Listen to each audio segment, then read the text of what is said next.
है एवरीवन। आप सुन रहे हैं मेरी कहानी इश्क मुर्शिद मेरे यानी कि दिव्या सिंह चाहत के साथ। तो चलिए शुरू करते हैं। भाग 5।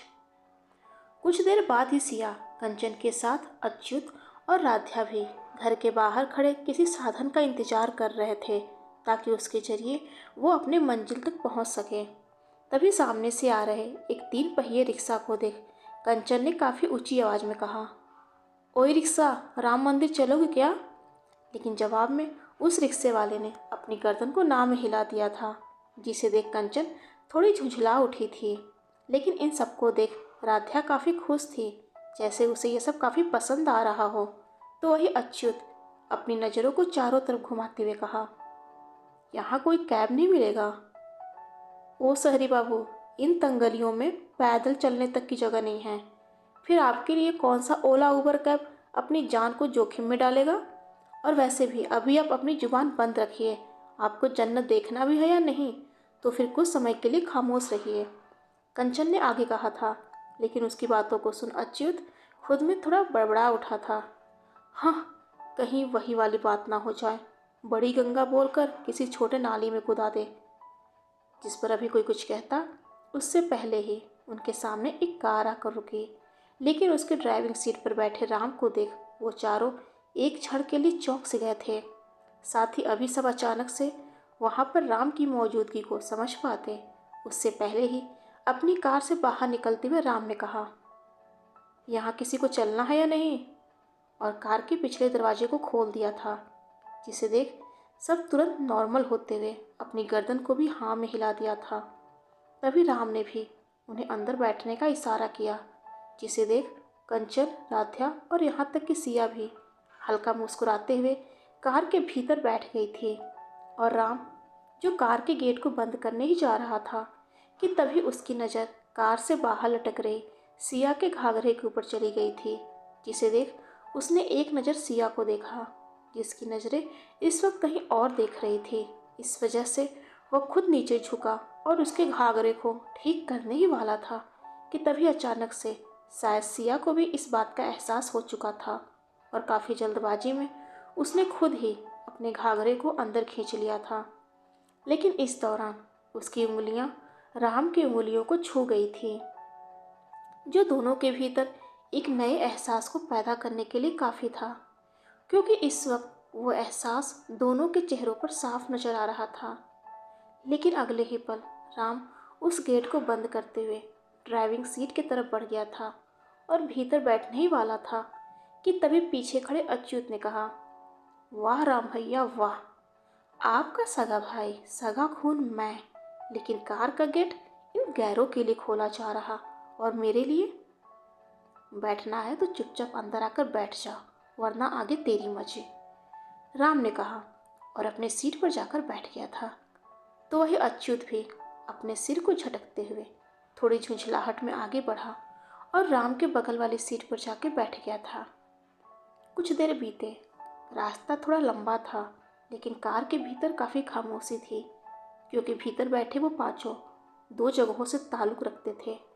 और उससे बड़ी बात कि उन्हें अभी मिले हुए भी कुछ घंटे ही हुए थे, जिस वजह से मौजूद सभी के होठों पर हल्की हिचक थी।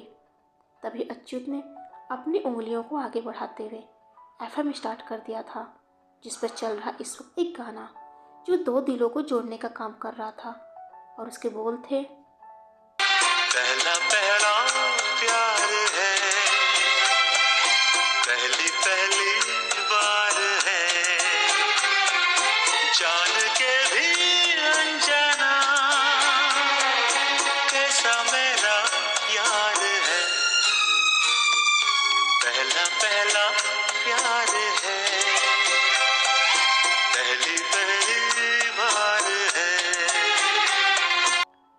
इसे सुनते ही अच्युत, जो पीछे सीट से टेक लगाते हुए अपने सिर को भी बगल में घुमा लिया था, जहां इस वक्त उसकी नज़रें पीछे बैठी सीधे सिया के ऊपर थी।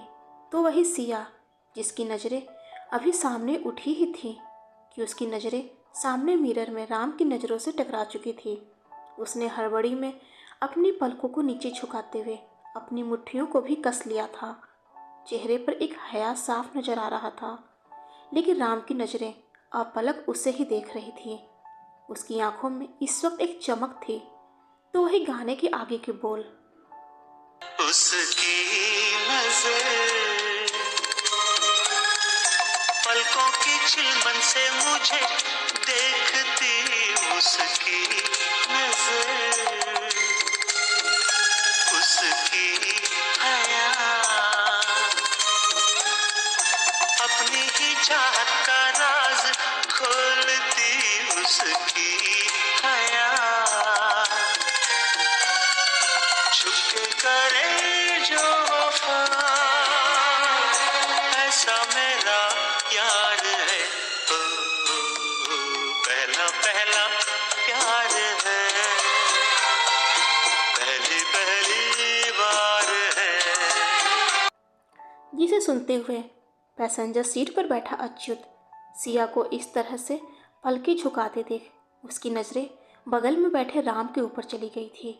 और इस वक्त राम को भी अपलक सिया को देखते देख उसने अपनी नज़रों के साथ साथ अपने सिर को भी सामने घुमा लिया था। तब तक राम ने भी अपनी कार पर ब्रेक लगा दिया था, जैसे कि वो लोग अपनी मंजिल तक पहुंच चुके हों। एक तरफ से आ रही मंदिर की घंटियों की आवाज़ के साथ मंगल गीत और शोर शराबे को सुन ये पांचों भी उस तरफ बढ़ गए थे।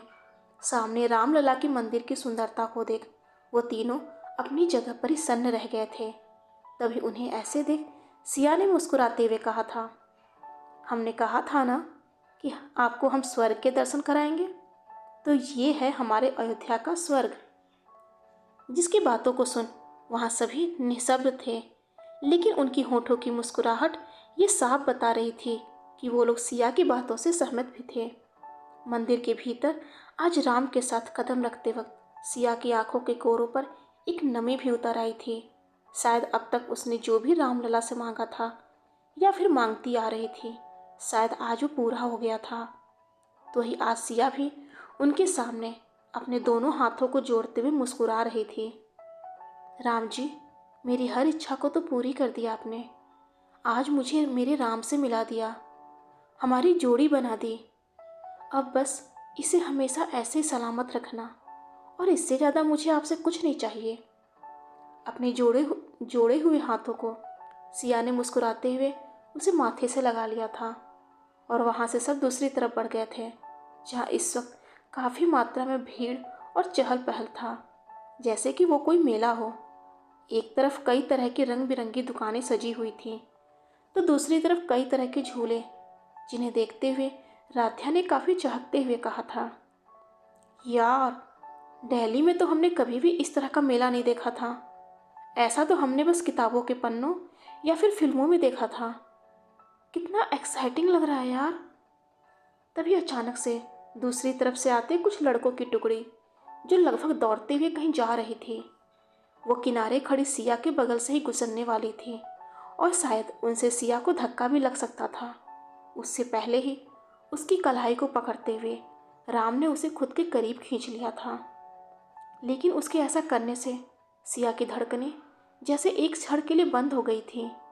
उसका शरीर सुन्न पड़ चुका था। तभी उसकी बंद पड़ी धड़कनों को बढ़ाते हुए राम ने कहा, तुम ठीक हो? और जवाब में सिया ने भी बस अपनी गर्दन को हल्का हिला दिया था, लेकिन उसकी कलाई अभी भी राम की पकड़ में थी। इस वजह से उसने अपनी दूसरी हथेली अपने सीने पर रख दिया था, जैसे कि ऐसा करके वह उसे शांत करने की कोशिश कर रही हो। तभी अचानक से राम इस बार उसे अंदर करते हुए खुद उसकी जगह यानी कि बाहरी सिरे पर खड़ा हो गया था, जिसे समझते हुए सिया के चेहरे पर मुस्कुराहट थी। और वो लोग वहाँ से दूसरी तरफ बढ़ गए थे, यानी कि जिस तरफ अभी अभी उन लड़कों की टुकड़ी दौड़ते हुए गई थी। वहाँ जाते ही उन सभी की आंखें चमक उठी थी। होठों पर कानों तक छूती हुई एक मुस्कान फैल गई थी। अंधेरा होने वाला था, इस वजह से वो पूरा जगह रंग बिरंगे लाइट्स व लड़ियों से जगमगा उठा था। उनके बीच में खुला एक जगह, जहाँ लोग जोड़ियों में या फिर ग्रुप में डांस करते हुए नजर आ रहे थे, जैसे वहाँ कोई एक बड़ा उत्सव चल रहा हो। तभी कंचन भी सिया की कलाइयों को पकड़े उस तरफ बढ़ना चाहा था, लेकिन उन तीनों को पीछे अपनी जगह पर ही खड़ा देख सिया ने कहा, आप लोग नहीं आएंगे? लेकिन नज़रें राम पर टिकी हुई थी, जिस पर अभी कोई जवाब दे पाता उससे पहले ही सिया ने आगे कहा, कोई बात नहीं, लेकिन अगर कदम थिरके तो उन्हें रोकिएगा मत। और कंचन के साथ आगे बढ़ते हुए उस उत्सव का हिस्सा बन चुकी थी। म्यूज़िक काफ़ी लाउड और खुद के रंग में रंगने वाला था, जिसे हर सुनने वाला भी खुद को उसका हिस्सा बनने से रोक नहीं पा रहा था। होने दे आज हल्ला, देखे गली मोहल्ला, चाहत के माथे चंदन का टीका।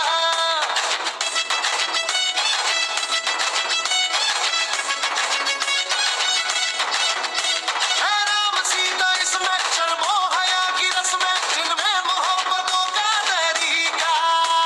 सीखेगी छोरी और सीखेगा छबीला,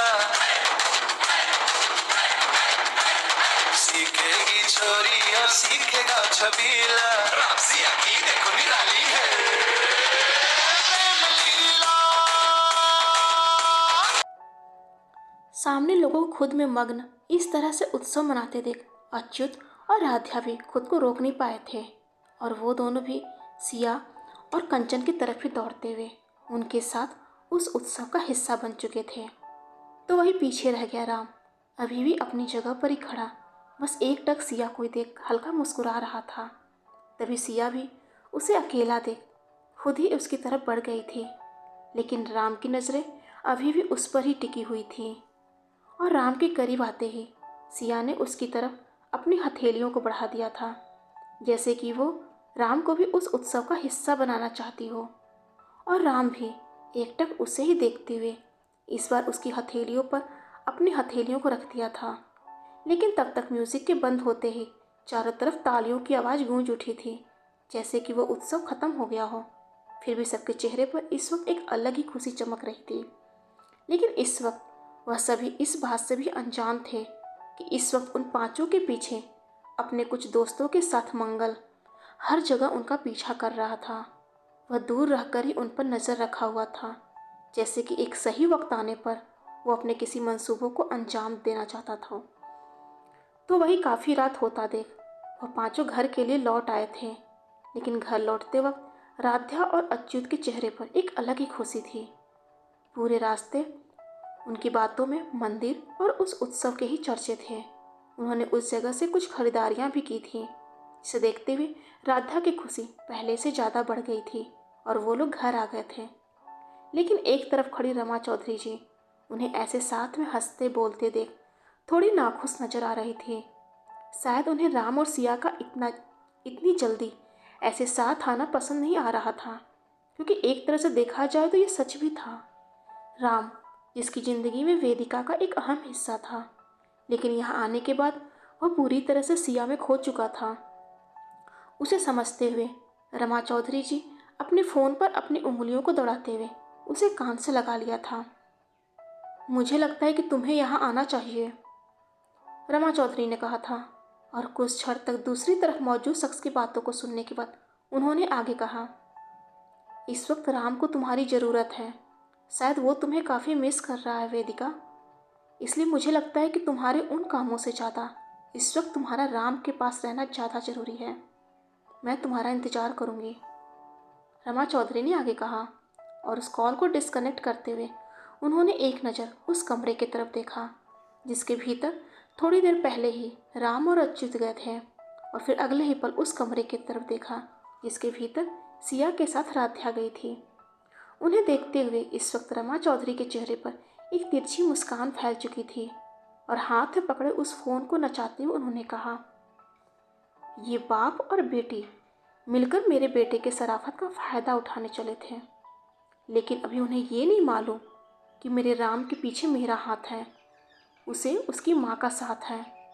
उस पर किसी की बुरी नज़र तो क्या, उसके बारे में बुरा कोई सोच भी नहीं सकता।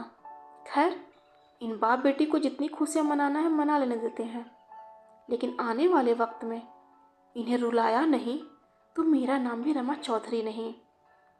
और एक बार फिर से तिरछा मुस्कुराते हुए रमा चौधरी जी दूसरी तरफ बढ़ गई थी।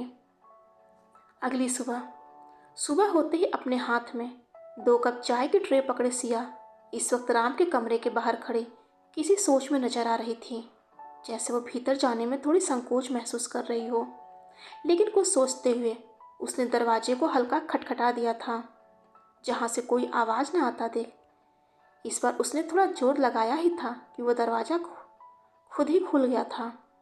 अंदर झांक कर देखा तो इस वक्त सामने रखा बेड खाली था।